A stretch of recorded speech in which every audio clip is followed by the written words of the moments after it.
अच्छा, अब आ जाइए किस पर, रिफ्लेक्शन ऑफ लाइट पर। ठीक है, किस पर आ जाइए, रिफ्लेक्शन। रिफ्लेक्शन का पहले मतलब समझिए, उसके बाद में हम बात करेंगे। जैसे कि मान लीजिए ये वॉल है, क्या है, वॉल, और ये है मेरे पास बॉल। इस बॉल को अगर मैं इस वॉल पे हिट करूंगा सामने, ऐसे जाएगी और वापस ऐसे आ जाएगी, बताइए कोई दिक्कत। तो ये जो टकराकर वापस आ गई बॉल, इसी को बोलते हैं रिफ्लेक्शन। ठीक है, लेकिन अगर मैंने इसको किसी एंगल से हिट किया, ऐसे इधर इधर हिट किया, एक तो पहले मैंने सामने हिट किया था और अब मैं किसी एक एंगल के साथ इसको हिट कर रहा हूं वॉल पे, सेट प्रॉपरली। अब ये लाइट, अब ये बॉल ऐसे जाएगी और ये टकराकर वापस आ जाएगी, इधर कहीं आएगी बॉल। ये है रिफ्लेक्शन ऑफ बॉल। यही सेम पाथ फॉलो करती है लाइट। जब ऐसा लाइट के साथ होता है तो उसको हम क्या बोलते हैं, रिफ्लेक्शन ऑफ लाइट। क्या बात समझ में आ रही है।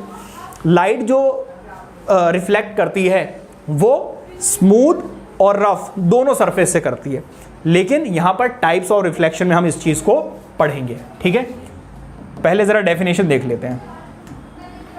The phenomena of bouncing back of light in the same medium is called reflection of light.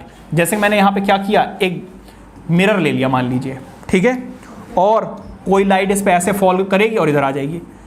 तो भाई यहां पर एयर थी और यहां पर भी क्या है, एयर है। एक मीडियम से दूसरी मीडियम में नहीं गई, ये सेम मीडियम में है।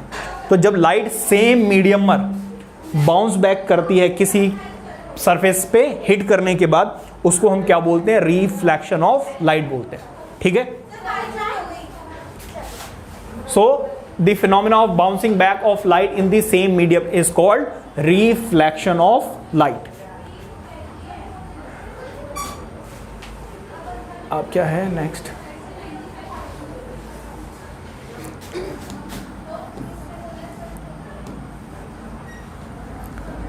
कुछ बातें और बता देता हूं। चलो आप जरा ध्यान दीजिएगा, रिफ्लेक्शन ऑफ लाइट,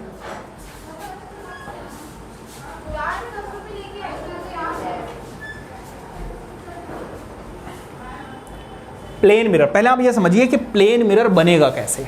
बहुत इंपॉर्टेंट चीज समझा रहा हूं, ध्यान समझकर, ध्यान समझिएगा। मान लीजिए मैंने एक कोई ट्रांसपेरेंट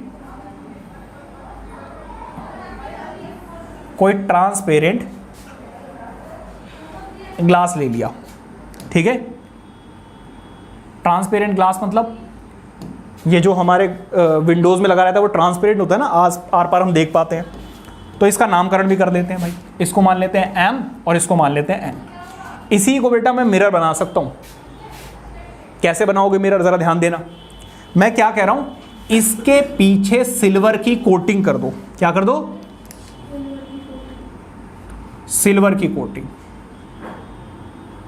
ये क्या है आपकी, सिल्वर कोटिंग। भाई सही लिखी स्पेलिंग मैंने, क्या है,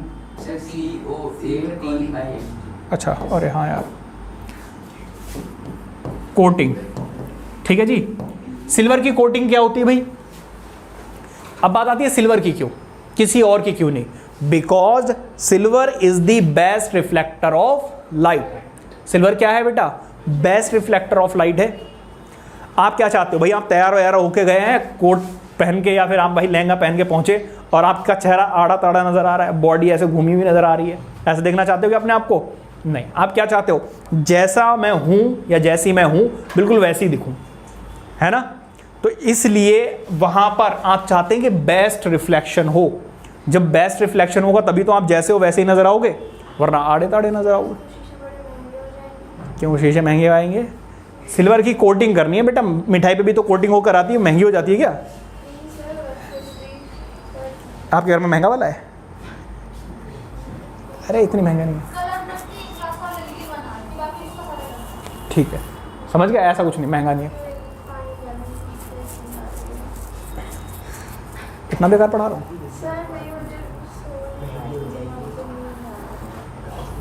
जल्दी बैठो, बाहर बैठो। 6:30 बोला था मैंने, 6 हो गए? अच्छा ठीक है, बैठो, बाहर वाले रूम में बैठो, आ रहा हूँ।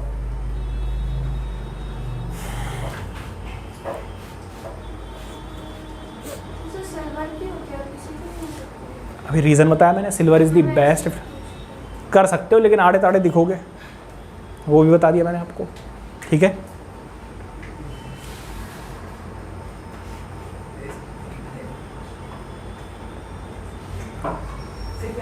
सर अगर एक शीशा है सर, शीशा टूट गया तो सर उसको वापस जोड़ना सर, वो फिर भी पहले जैसा नहीं होता, तो उसको डिफरेंट चीज़ें रिफ्लेक्ट करते हैं सर। ऐसा कोई लाइट तो एक ही रिफ्लेक्ट होगी, अलग लाइट थोड़ी अलग हो जाएगी। इधर देखो ज़रा, तो यहाँ पर हम क्या करेंगे, सिल्वर की कोटिंग करेंगे। ये आपका कैसा है, ये आपका MN जो है वो प्लेन मिरर है। कैसा मिरर है? Plane mirror. अभी स्फेरिकल मिरर की भी आगे बात करेंगे, आ रहा है आपके भी क्वेश्चन। इसके पीछे अब क्वेश्चन आता है, why silver coating is necessary to make a mirror? Because silver is the best reflector of light, पहली चीज। इसके बाद अगर आपने इस पे हल्का सा भी हाथ मारा ना, सिल्वर की कोटिंग बड़े आराम से निकल जाएगी। सिल्वर कोटिंग को इतनी मोटी थोड़ी ना की जाएगी, फिर तो बहुत महंगा हो जाएगा। हल्की सी पेंट मार दिया, समझ रहे हो ना। अब इसको रोकना भी है, तो इसको to protect the silver coating mirror is painted with red brown colour. Red brown colour से इसको पीछे पेंट कर दिया जाता है। क्यों किया जाता है? To protect the silver coating.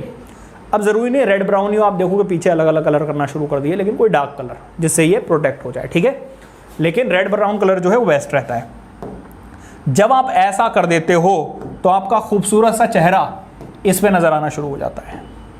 जब तक ऐसा नहीं करोगे आपको अपनी इमेज इस पे फॉर्म होती हुई नजर नहीं आएगी। समझ में आ गई बात या नहीं? ये हो गई भाई फॉर्मेशन ऑफ प्लेन मिरर। अब इसके बाद करते हैं रिफ्लेक्शन की बात। कैसे रिफ्लेक्शन होता है जरा ध्यान दीजिएगा।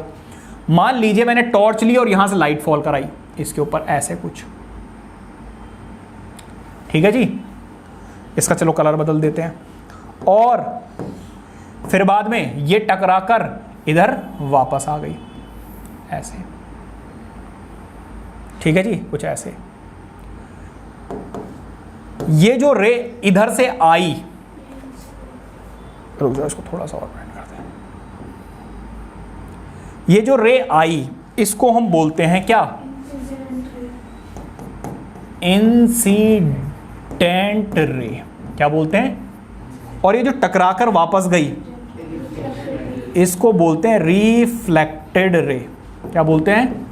Reflected ray.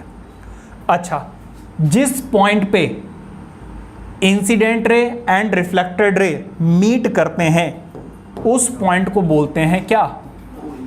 Point of incidence. क्या बोलते हैं? Point of incidence, which is denoted by capital P। और जिस पॉइंट पे ये दोनों रेज मिलती हैं उस रेज से हम एक परपेंडिकुलर लाइन ड्रॉ करते हैं। एक परपेंडिकुलर लाइन ड्रॉ करते हैं, उसको बोलते हैं हम नॉर्मल। नॉर्मल का मतलब क्या? ध्यान से सुनना, आगे क्वेश्चन आएगा। नॉर्मल का मतलब यह है कि ये प्लेन सरफेस या फिर प्लेन मिरर के साथ 90 डिग्री एंगल बनाएगी। ये एक इमेजिनरी लाइन है, रियल में एग्जिस्ट नहीं करती। क्या है ये? इमेजिनरी लाइन है। अच्छा, इस पूरे सरफेस पे infinite number of normal rays होती हैं। अगर ये इंसिडेंट रे यहां पर फॉल करेगी तो यहां पर रिफ्लेक्टेड रे होगी, मैं यहां पर भी बना दूंगा, यहां पर भी बना दूंगा, यहां पर भी। तो infinite number of incident rays भी होंगी और infinite number of normal rays भी होंगी। लेकिन हम क्या कर रहे हैं? हम सारी चीजों को एक सिंपल रे से डिनोट कर रहे हैं। तो सिंपली ये है, ठीक है। ये इंसिडेंट रे हो गई, ये रिफ्लेक्टेड रे हो गई, ये नॉर्मल हो गई, और जिस पॉइंट पे ये तीनों रेज मीट करती हैं उसको हम क्या बोलते हैं? पॉइंट ऑफ इंसिडेंस, ठीक है। यहां पर एक एंगल फॉर्म हो रहा है, ध्यान से समझिएगा। The angle formed between incident ray and normal. क्या बोला मैंने आपको? Angle formed between incident ray and normal is called angle of incidence. और एंगल ऑफ इंसिडेंस को एंगल आई से डिनोट किया जाता है, ठीक है जी। And the angle formed between normal and reflected ray is called angle of reflection, angle of reflection. क्या ये एंगल ऑफ रिफ्लेक्शन, ठीक है। ये इस तरीके से आपका सारा का सारा रे डायग्राम बनता है। अब हम लॉज ऑफ रिफ्लेक्शन पढ़ेंगे। हाँ, अभी हम लॉज पे नहीं आए, मैंने आपको सारी चीजें बताई क्या क्या होता है, कैसे रिफ्लेक्शन होता है। मिरर क्या होता है? Mirror is a device which is used for the study of reflection of light. Reflection of light को जिससे स्टडी करते हैं वही आपका क्या है? मिरर। अब हम करेंगे इंपॉर्टेंट टर्म्स, ये सारी चीजों को हम एक बार पढ़ लेते हैं। इंसिडेंट रे क्या होती है? द रे light which falls on the surface on the mirror surface is called incident ray, जो पीछे समझाया मैंने। फिर रिफ्लेक्टेड रे क्या होती है? A ray light which is sent back by the mirror at the same medium is called reflected ray. Point of incidence, the point at which incident ray falls on the mirror is called point of incidence. फिर normal, an imaginary line perpendicular to the point of incidence is called normal.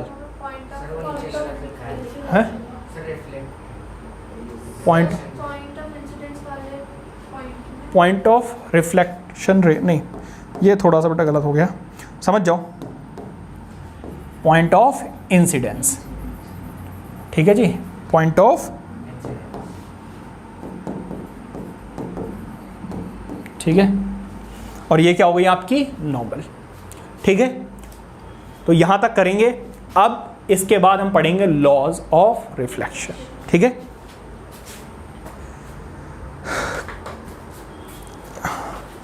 Laws of reflection करा दूं क्या?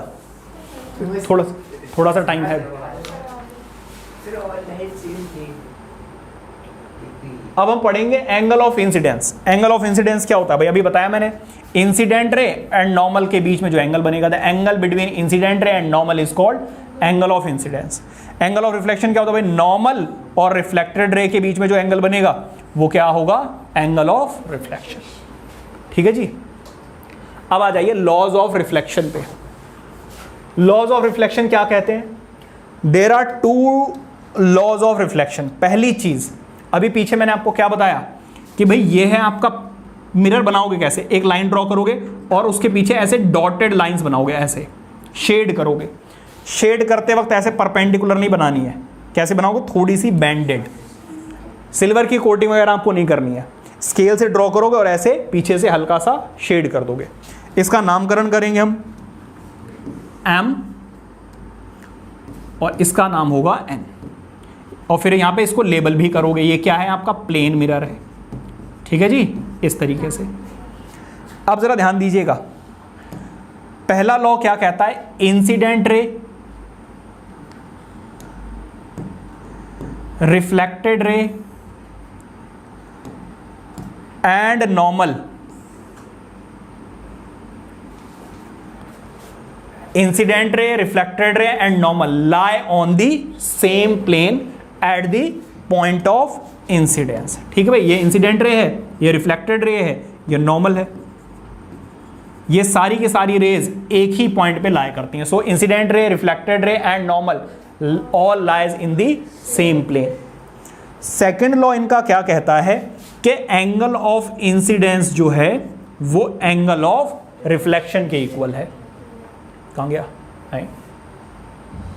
कहां गया? आजा भाई। यहां पर क्या होगा? एंगल ऑफ इंसिडेंस जो है वो एंगल ऑफ रिफ्लेक्शन के बराबर होगा। आप रे डायग्राम जो पहले, इससे पहले मैंने समझाया ना बिल्कुल डिटेल में, वो बनाओगे। जब भी लॉज ऑफ रिफ्लेक्शन लिखोगे शायद साथ में आप डायग्राम भी बनाओगे, ठीक है, और उसको लेबल भी करोगे। ये पहला लॉ हो गया। और दूसरा, angle of incidence is always equal to angle of reflection, ये बता ही दिया मैंने आपको। जरा ध्यान देना, मैं रफ एक डायग्राम बना लेता हूं फटाफट, ठीक है। ये प्लेन मिरर है, ये इंसिडेंट रे, ये रिफ्लेक्टेड रे और ये नॉर्मल। यहां पर क्या है? एंगल ऑफ इंसिडेंस, मतलब अगर ये 30 डिग्री है तो ये भी कितना होगा? 30 डिग्री। बड़ा सिंपल सा है, ठीक है। अगर कोई भी रे, ये इंसिडेंट रे जो आई है, अगर वो ऐसे फॉल कर जाए, कैसे? नॉर्मली 90 डिग्री एंगल के साथ प्लेन मिरर, तो इस केस में ये एंगल कितना हो गया नॉर्मल के साथ, 0 डिग्री। ये एंगल जो 30 डिग्री है नॉर्मल के साथ वो क्या हो जाएगा, 0 degree. If an incident ray falls perpendicular to the surface of plane mirror then angle of incidence will be 0। और जब सेम जाएगी तो ये सेम पाथ से ही वापस आ जाती है, तो एंगल ऑफ रिफ्लेक्शन भी कितना होगा, 0 डिग्री। ठीक है, सो a ray of light which is incident normally on a plane mirror is reflected by along the same path. In this case the angle of incidence and angle of reflection is 0 degree and incident ray reflected ray normal will be the same line. भाई incident ray गई, reflected ray और normal, ये तीनों आप इसमें क्या कर जाएंगे, ओवरलैप कर जाएंगे, एक सिंगल लाइन बना लेंगे। ठीक है, अब जरा मैं कुछ क्वेश्चंस पूछ रहा हूं, ध्यान से बताना, जिससे पूछा जाएगा वही जवाब देगा। आप बताइए बेटा, चलो ऐसा करो, आप बताओ Rizwan, if angle of incidence is 45 degree what is the angle of reflection? 45 degree हो, किसी बच्चे कोई दिक्कत? आप बताइए, if the angle formed between incident ray and normal is 40 degree then what is the angle of reflection? 40 degree. ठीक है, अलग अलग तरीके से पूछेंगे वो आपको। आप बताइए बेटा, if the angle formed between incident ray and reflected ray is 100 degree what is the angle of reflection? 50। Very good बेटा, ध्यान से सुना इसने, मैंने क्या बोला, इंसिडेंट रे एंड रिफ्लेक्टेड रे के बीच में कितने डिग्री का एंगल बन रहा है, 100 डिग्री। इसका मतलब ऊपर कितना होगा, 50, और नीचे कितना होगा, 50। कुछ बच्चे रट लेते हैं भाई angle of incidence is equal to angle of reflection, तो उनके लिए ऑप्शन ए मिलेगा कितने डिग्री का, 100 डिग्री का, बहुत आराम से। उनसे वो ज्यादा मेहनत नहीं करवाते हैं, जो आपको लगता है ना वो सबसे पहले दिया हुआ होता है, और जो होता है वो कहीं पर भी हो सकता है, ए पर भी हो सकता है, बी पर भी हो सकता है, सी पर भी हो सकता है, डी पर भी हो सकता है। समझ गए? अच्छा, आप बताइए, if the angle formed between incident ray and mirror is 60 degree what is the angle of reflection? 60 degree. बेटा कोई दिक्कत?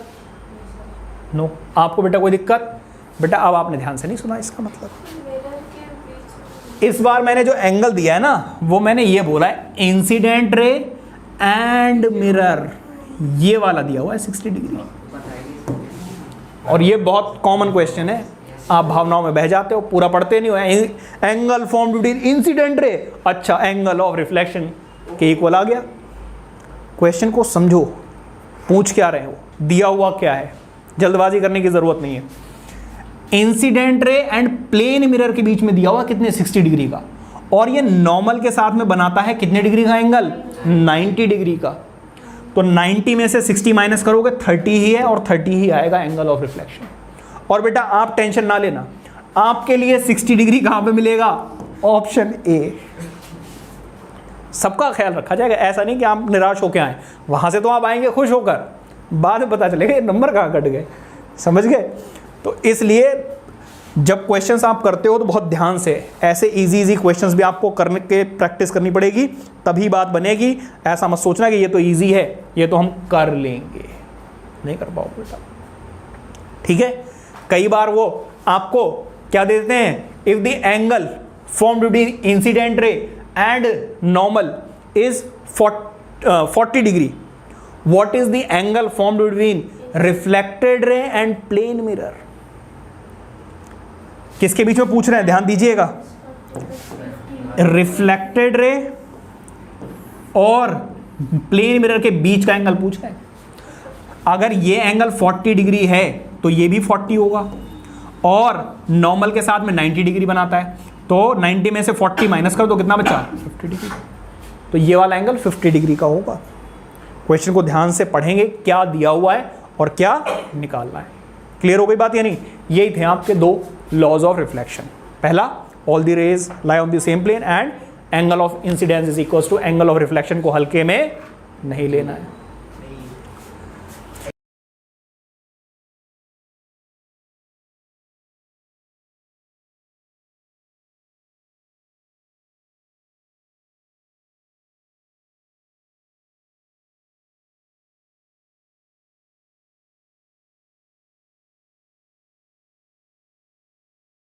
नहीं